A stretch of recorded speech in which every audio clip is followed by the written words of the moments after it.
Hello everyone, here are the latest market news on August 25th, 2020. Germany faces with big economic slump in second quarter. Germany's economy faced a big drop in the second quarter, losing a record 9.7% due to contraction in consumer spending, companies' investments, and exports as the consequences of the COVID-19 pandemic. The data from Statistics Office showed on Tuesday that consumer spending fell 10.9%, capital investments declined 19.6%, and exports lost 20.3%. Meanwhile, construction activity, the main driver for the German economy, decreased 4.2% on the quarter. Overall, current economic slump even surpassed the financial crisis in 2008-2009 and became the sharpest decline since Germany began to record quarterly GDP calculations in 1970. Shares ride amid hopes on coronavirus treatment.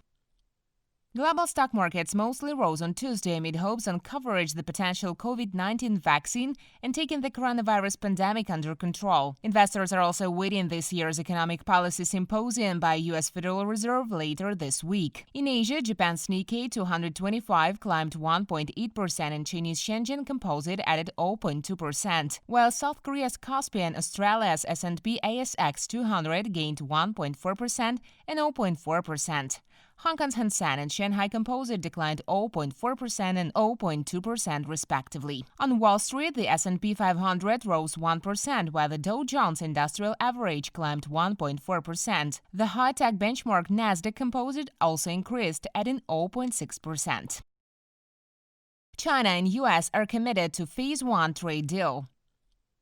On Tuesday, top U.S. and Chinese trade envoys reaffirmed their commitment to the Phase 1 trade deal that has seen China lagging on its obligations to buy American goods. The pledge was made in a phone call between U.S. Trade Representative Robert Lighthizer, U.S. Treasury Secretary Steven Mnuchin, and Chinese Vice Premier Liu He, the first formal dialogue since early May, and came amid growing concerns that the deal could be breached due to increasingly confrontational bilateral relationship. Despite Washington and Beijing have traded sanctions over the new national security law imposed on Hong Kong, the COVID-19 pandemic, and U.S. accusations of national security threats posed by Chinese tech firms, China's Commerce Ministry agreed to continue pushing forward the implementation of the Phase 1 trade deal.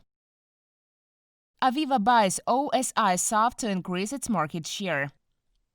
British information technology company Aviva is in process to acquire osisoft for $5 billion in a mostly cash deal to expand its position in industrial software. Aviva is buying the company that's 53% held by its founder and 45% held by SoftBank in its aim to create a company with revenue of about £1.2 million and adjusted EBIT of around £330 million or a 21% margin. IT company shareholder Schneider Electric, which holds 60% of the UK firm, is voting for the deal and will participate in the $3.5 billion sale of discounted shares to fund the acquisition. osisoft's founder, Dr. J. Patrick Kennedy, will become chairman emeritus and hold roughly 4% of the combined company.